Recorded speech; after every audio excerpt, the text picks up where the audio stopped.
Good afternoon बच्चों। तो आज हमारे करंट इलेक्ट्रिसिटी का लास्ट टॉपिक है, दैट इज पोटेंशियोमीटर। तो सबसे पहले देखते हैं पोटेंशियोमीटर होता क्या है।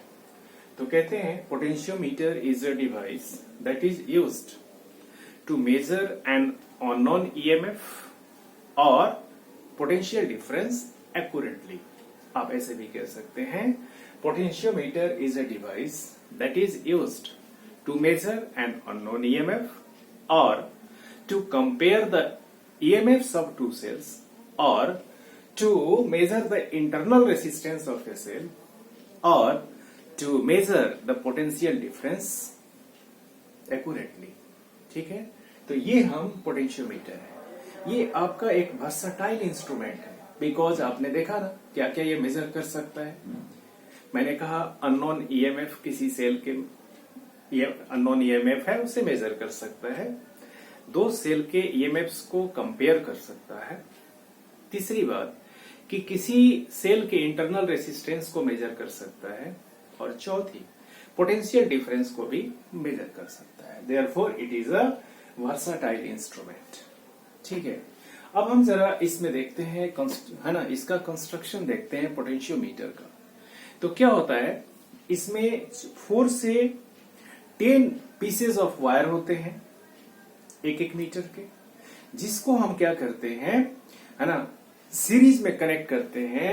ये हम थिक स्ट्राइप्स को यूज करके, सपोज करिए एक पीस आपका 1 मीटर का ये हो गया यहां से यहां तक, दूसरा 1 मीटर का ये हो गया, 2 मीटर्स हो गए। इसी तरह हम कहेंगे ये 3 मीटर्स हो गए और ये 4 मीटर्स। ठीक है, मान लेते हैं, सपोज कर लेते हैं ये, लीजिए थोड़ा सा और बढ़िया से बताता हूं।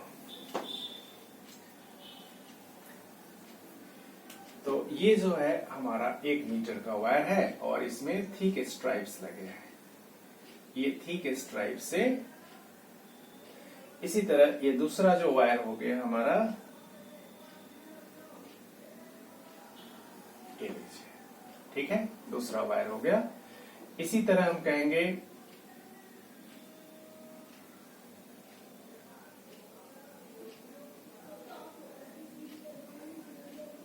एक तीसरा वायर हो गया।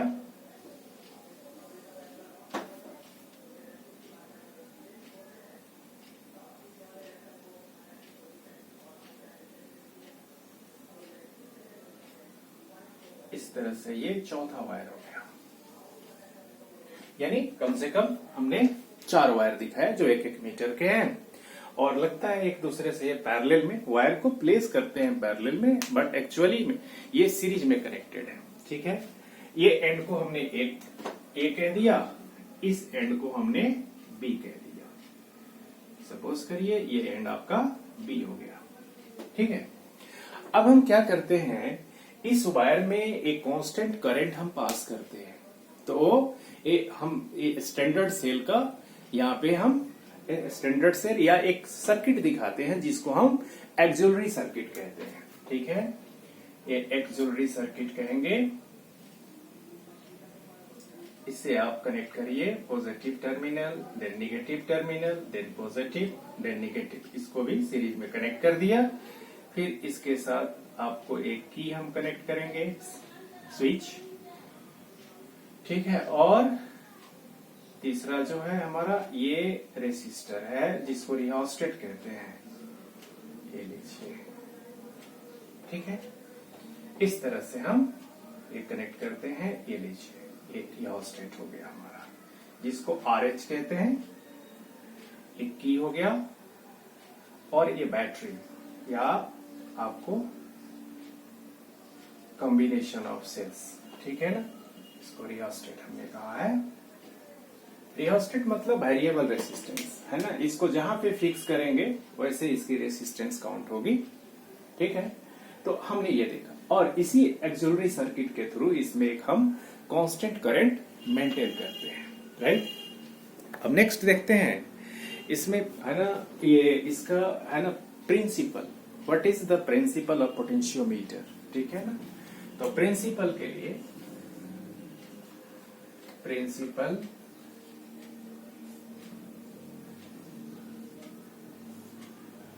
ये क्या होता है। ठीक है, तो कहते हैं if a constant current is maintained in the potentiometer wire of uniform thickness and uniform composition, then the potential drop across any length of the wire is directly proportional to the length of that portion. ठीक है ना? Suppose करते हैं, अब जैसे मान लो कि यहां से एक हमने वोल्ट मीटर कनेक्ट कर दिया, लीजिए एक कोई हमारा वोल्ट मीटर है, ठीक है? तो ये आपका पॉजिटिव टर्मिनल है, वोल्ट मीटर का पॉजिटिव हो गया, और इसके साथ एक हम ये जॉकी हमने कनेक्ट कर दिया, ये जॉकी है जो कि वायर के क्रॉस में हम स्लाइड करते हैं, ठीक है ना? तो मान लिया जाए ए से जे तक है ना, ये लेंथ कितना है, एल है, और इसमें करंट कितना है, आई पास कर रहा है, ठीक है ना? तो हम क्या लिखते हैं, by Ohm's law V is equal to I R लिखते हैं, और आर की वैल्यू होती है रो एल अपॉन ए। तो आई आर की जगह लिखेंगे rho L upon cross sectional area, L जो लेंथ हो गया, ठीक है ना? और इस वायर का जो क्रॉस सेक्शनल एरिया है उसको हमने ए माना, और रो जो है ये रेसिस्टिविटी है। तो कहते हैं, अब जरा देखिए हमारे पास, अगर सपोज कर लेते हैं वायर हमने जो यूज किया है, अगर ये यूनिफॉर्म क्रॉस सेक्शन का है, यूनिफॉर्म कंपोजिशन का है, तो ये ए कांस्टेंट होगा, रो कांस्टेंट होगा, ठीक है? और जब हम क्या करेंगे, एक एसटीडी करंट, मतलब आप ये कहिए कांस्टेंट करंट, जब पोटेंशियोमीटर वायर से जब पास करेंगे तो आई भी कांस्टेंट हो गया, मतलब आई रो ए ये सारे कांस्टेंट हो गए। तो क्या आ गया यहाँ पे, यानी V that is equal to constant into L, जहां पे हमने K की जगह क्या यूज किया है, I row upon a. We have used the wire of uniform cross section and uniform composition, and we have passed a steady current or constant current. Therefore, this quantity will be constant. Suppose in the place of that constant we have placed here K. Therefore, we can write V is equal to KL. ठीक है? तो इसे हम क्या कहते हैं, K को potential gradient कहते हैं। क्या कहते हैं, potential gradient. K that is है ना, इसको बोलेंगे पोटेंशियल ग्रेडियंट, पोटेंशियल ग्रेडियंट। तो K इज इक्वल टू हो कितना गया, V अपॉन L, यानी potential drop per unit length that is equal to K, ठीक है? तो इसकी ऐसा यूनिट हम यूज करेंगे वोल्ट पर मीटर, लेकिन जो प्रैक्टिकल यूनिट हम यूज करते हैं वोल्ट पर सेंटीमीटर। क्लियर? वोल्ट पर centimetre is the practical unit, जो आप एक्सपेरिमेंट परफॉर्म करोगे उसमें जो आप यूज करोगे वोल्ट पर सेंटीमीटर, ठीक है? बट ऐसा यूनिट विल बी वोल्ट पर मीटर, राइट? तो देखा ना आपने, आया ना हमारा कि हमारा क्या आ गया, यानी V इज directly proportional to A L. यही तो हमने कहा था, this is the principle, means potential drop across any portion of the wire is directly proportional to, है ना, length of that portion, provided a constant current is maintained in the wire, potentiometer wire, and the wire is of uniform cross section and uniform composition, right? तो एक principal हमारा हो गया, construction हमने देख लिया। इसके बाद अब इसका हम देखते हैं एप्लीकेशन, ठीक है? तो फर्स्ट एप्लीकेशन मैंने कहा था कि इसे हम मेजर करते हैं, दो सेल्स के ईएमएफ्स हैं, उन सेल के ईएमएफ्स को हम कंपेयर कर सकते हैं, ठीक है ना? तो कैसे करेंगे, इसके लिए मैं एक सर्किट डायग्राम ड्रॉ करता हूं, ठीक है? जरा सर्किट डायग्राम पे देखिए, एप्लीकेशन।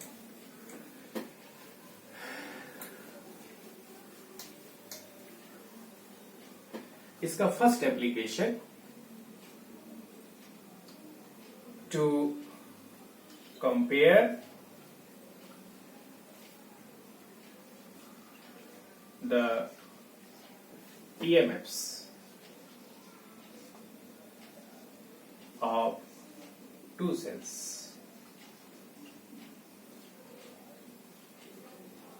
दो सेल्स के ईएमएफ को कंपेयर। अब सिंपल सा सर्किट हम ड्रॉ करेंगे। सपोज करते हैं हमारा पॉइंट ए है ठीक है। और इसी पॉइंट से जो हमारा वायर है कम से कम हम 4 मीटर का यानी 4 पीसेज हम दिखाएंगे यहाँ पे।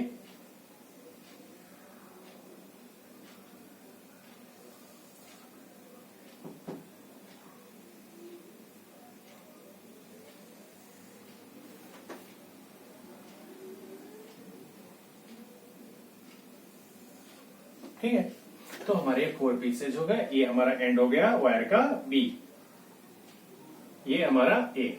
ठीक है ना। अब हम एक्सिलरी सर्किट भी कनेक्ट कर देते हैं इसके साथ। एक्सिलरी सर्किट हमें, बिकॉज हमें कांस्टेंट करंट मेंटेन करना है, तो वैसे ही एक्सिलरी सर्किट हमारे हो गए। पॉजिटिव नेगेटिव, पॉजिटिव नेगेटिव, इनको भी सीरीज में कनेक्ट कर दिया। इसको हम एक है ना स्विच का सहारा लेते हैं। इसे तो हम हमेशा क्लोज रखेंगे बिकॉज हमें कांस्टेंट करंट चाहिए। और उसके बाद हमारा ये जो है रिहोस्टेट के लिए रेसिस्टेंस, वेरिएबल रेसिस्टेंस, इस तरह से हम ये दिखा दिया। ठीक है, तो अब देखिए इससे हम क्या करें, ये रिहोस्टेट को हम कनेक्ट कर दें। देखिए this is rheostat, this is key और switch and this is battery, B for battery। Suppose कर लेते हैं। अब हम क्या करते हैं, जैसे हमें 2 सेल्स हैं, मान लेते हैं एक सेल का ईएमएफ है आपको इस तरह से, ये हमारा एक सेल हो गया, इसका पॉजिटिव टर्मिनल और नेगेटिव टर्मिनल। इसी तरह दूसरा सेल है, उसके भी एक पॉजिटिव टर्मिनल एक नेगेटिव टर्मिनल। ठीक है, तो ए पॉइंट से यानी हम कनेक्ट करेंगे दोनों सेल्स के पॉजिटिव टर्मिनल को। ठीक है, और नेगेटिव टर्मिनल को हम कनेक्ट करते हैं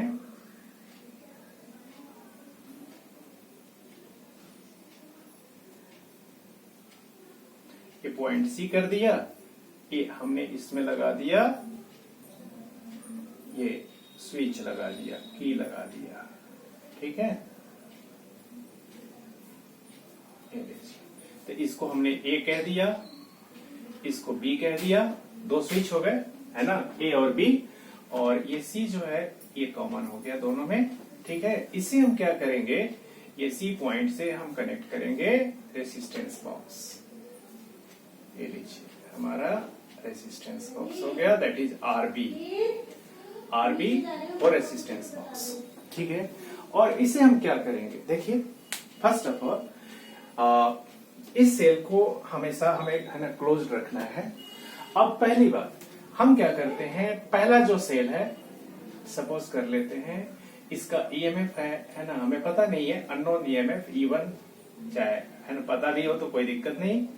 ठीक है, एक नॉन और एक अननोन होता है। तो देखिए हमारा एक के हमने ईएमएफ को E1, दूसरे के ईएमएफ को E2 मान लिया। अब हम क्या करेंगे, प्लग को इंसर्ट करेंगे है ना। ये देखिए अगर हम इसको क्लोज करेंगे, इसको ओपन रखेंगे, जो पहला सेल है जिसका ईएमएफ E1 है वो आपको सर्किट में आ जाएगा। क्लियर ना। और अगर सपोज कर इसको ओपन कर दिया, दूसरे वाले को हमने क्लोज कर दिया, तो क्लोज के लिए हम क्या करते हैं, इसमें डॉट लगा देते हैं, जैसे हमने यहाँ पे लगाया हुआ है, डॉट लगा दिया। ठीक है, और इसको हम क्या करेंगे, जॉकी से इसको ज्वाइन करेंगे। सपोज करो यही हमारा जॉकी है, ये लेंथ है हमारा इस पॉइंट पे, G1 पॉइंट पे है। मतलब आपको नल डिफ्लेक्शन यानी नल पॉइंट फाइंड करना होता है। इस जॉकी को जैसे हम स्लाइड करेंगे ए से बी की तरफ, ए हमारा यहाँ है, बी यहाँ पे है, तो ऐसे राइट में इसको स्लाइड करेंगे, एक पॉइंट मिलेगा जो कहेंगे वहां पे कोई गैल्वेनोमीटर में डिफ्लेक्शन नहीं होगा। ठीक है ना, ये गैल्वेनोमीटर हमारा है, G4 गैल्वेनोमीटर लगा दिया, और ये गैल्वेनोमीटर से ही हम जॉकी को ज्वाइन करते हैं। क्लियर ना। तो जैसे ही हम क्या करेंगे, इस जॉकी को है ना वायर के क्रॉस में स्लाइड करेंगे, एक पॉइंट मिलेगा जहां पे कोई डिफ्लेक्शन नहीं होगा, उस पॉइंट को हम नोट करेंगे। ठीक है ना, बिकॉज इसी के क्रॉस में है ना एक मीटर स्केल भी होता है, वुडन बॉक्स में फिटेड होता है, ये मीटर स्केल हो गया हमारा। इस तरह से। तो कौन से पॉइंट से वो टच कर रहा है, किस पॉइंट के सामने है, हम नोट कर लेंगे। और ये डिस्टेंस, तो सपोज कर लेते हैं ये ए से J1 तक का डिस्टेंस जो है इसको हमने L1 मान लिया, ठीक है ना। अगर हम क्या कहें, पोटेंशियल ग्रेडियंट हमारा कितना है K, then EMF of this cell, कारण कि ये लेंथ जो है ना, ठीक है ना, लेंथ जो है यही दिखा रहा है, इतना लेंथ के लिए ये बैलेंस पॉइंट है, means EMF of first cell that is E1 and potential gradient अगर K है तो क्या करेंगे, यानी पोटेंशियल पर यूनिट लेंथ है, पोटेंशियल तो K मल्टीप्लाइड बाय L1, ये हो गया EMF of the first cell. इसी तरह हम क्या करेंगे, अब इसको हम ओपन कर देंगे और इसको क्लोज कर देंगे दूसरे वाले, यानी बी से, की जो हमारा है, जो बी है, बी मार्क किया हुआ है, ठीक है ना, उसको क्या कर देंगे हम, ये क्लोज कर देंगे, इसको हम क्या कर देंगे, यहां से स्विच को हम ऑफ कर देंगे। तो ये जो दूसरा सेल है आपको सर्किट में आ जाएगा, ठीक है, ऐसे करेंगे। अब हम जॉकी को मूव करेंगे और बैलेंस पॉइंट को फाइंड करेंगे, नल डिफ्लेक्शन को फाइंड करेंगे। सपोज कर लेते हैं ये जो है हमारा इस पॉइंट के लिए, ये मान लो, यानी इस पॉइंट पे आने के बाद there is no deflection in the galvanometer, जेट है ना, J2 पॉइंट पे। तो A से J2 तक का डिस्टेंस हम मेजर कर लेंगे। दिस इज, सपोज करो ये L2 है, तो अभी सेकेंड सेल का ईएमएफ पता चल गया है ना, तो E2 is equal to KL2 हो गया ना, ये हमारा मिल गया। तो एक्चुअल में हम ईएमएफ्स को कंपेयर कर रहे हैं, but we are measuring simply the length, ठीक है, और बाकी मैथमेटिकल कैलकुलेशन हम कर लेते हैं। तो अब क्या करेंगे, इसमें इसे डिवाइड करेंगे, ये इक्वेशन 1 है, ये हमारा इक्वेशन 2 है। Now we divide equation 1 by equation 2, तो then we get E1 by E2 is equal to KL1 by KL2, K से कैंसिल हो गया, तो L1 बाय L2। देखिए, तो इस हमने लेंथ को, यानी L1 और L2 को मेजर करके हमने ये बता दिया कि इसका ईएमएफ्स का क्या रेशियो है। सपोज कर लेते हैं ये आपको, सपोज कर लेते हैं 150 सेंटीमीटर है L1 और दूसरा है 300 है, ठीक है ना, 300 सेंटीमीटर पे आ रहा है, यानी J2 जो पॉइंट है, तो क्या हो जाएगा 150 अपॉन 300 मतलब 1/2। मतलब अगर इसका ईएमएफ अगर 1 है तो इससे है ना, जो सेकेंड सेल है उसका ईएमएफ उससे है ना पहले वाले से दोगुना है, 1/2। बात समझ में आ गई। तो ये रेशियो, या हम मान लेते हैं एक सेल हमारा स्टैंडर्ड है जिसका ईएमएफ हमें नोन है, पता है, तो दूसरे सेल का ईएमएफ हम मेजर कर सकते हैं, ठीक है ना, जिसे मान लिया जाए। एंड E2 हमें फाइंड करना है, तो E2 इज इक्वल टू कितना हो जाएगा, E1 L2 अपॉन है ना L1। देखो इससे तो E1 हमें पता है, L1 और L2 हमने मेजर किया हुआ है, ठीक है ना, ये वैल्यूज रखेंगे E2 निकल जाएगा। तो अननोन ईएमएफ हम कैलकुलेट कर सकते हैं, इससे हमने बताया दो सेल के ईएमएफ्स को कंपेयर कर सकते हैं। क्लियर, ये है। तो any doubt students, you can ask me. तो ठीक है बच्चों, अब हम देखते हैं इस है ना पोटेंशियोमीटर से जो सेकेंड एप्लीकेशन है, किसी सेल के इंटरनल रेसिस्टेंस को हम कैसे फाइंड आउट करते हैं, how we can find out the internal resistance of a cell. तो सेकेंड एप्लीकेशन है टू मेजर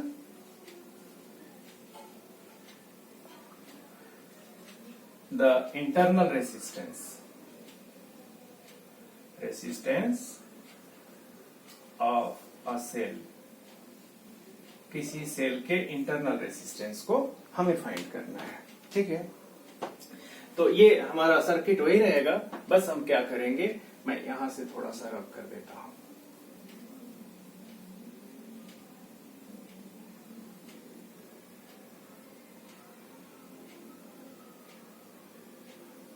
बिकॉज हमें सर्किट है ना ज्यादा, बिकॉज ये सब एक्सपेरिमेंट से है, ये आपको टॉपिक है एक्सपेरिमेंटल है, इसीलिए एक्सपेरिमेंट पे हमें सर्किट डायग्राम तो चाहिए ही चाहिए, ठीक है ना। सपोज कर लेते हैं हमारा ये सेल है और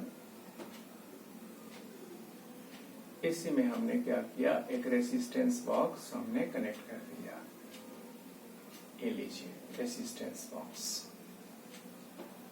ठीक है, और हम क्या करेंगे, यहां से एक की इसमें लगा देंगे। की हो गया हमारा।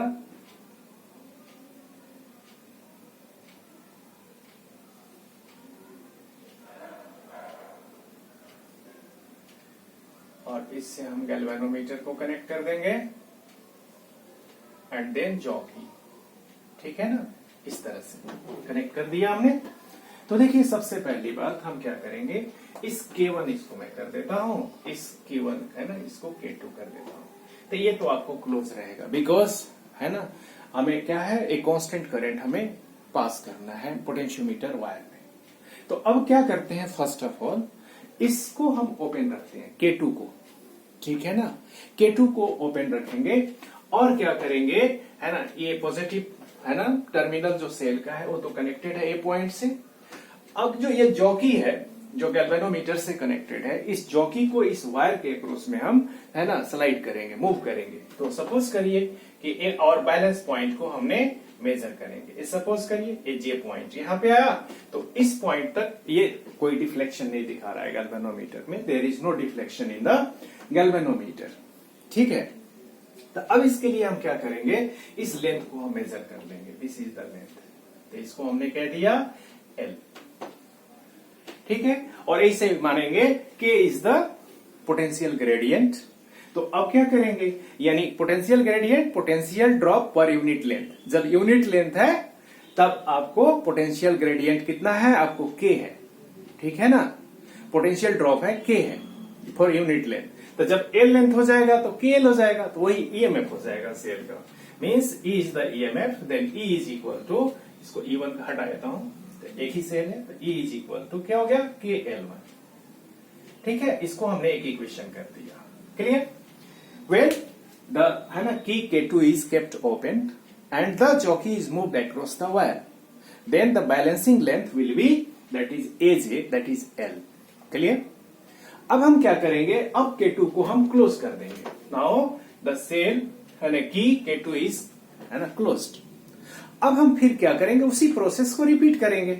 ठीक है ना, इस जॉकी को है ना लेंथ के अक्रॉस उसको मूव करेंगे। ठीक है, और फिर बैलेंस पॉइंट को हम फाइंड करेंगे, बैलेंसिंग लेंथ क्या है। तो उस समय हमारा क्या है, देखिए रेसिस्टेंस सर्किट में इंट्रोड्यूस हो चुका है। ठीक है, तो अब ये ईएमएफ की जगह ये पोटेंशियल डिफरेंस मेजर करता है। ठीक है ना, या ईएमएफ हमें लिखना है तो हम वो भी लिख सकते हैं। सपोज करते हैं जब एक क्लोज्ड है तो सर्किट से करंट कितना है हमारा, आई करेंगे, यानी पोटेंशियल डिफरेंस पहले लिखेंगे, V इज इक्वल टू, ठीक है, हमारा क्या होता है IR, ये लिखते हैं ना। R है रेसिस्टेंस बॉक्स का, आपको रेसिस्टेंस है ये, ठीक है ना।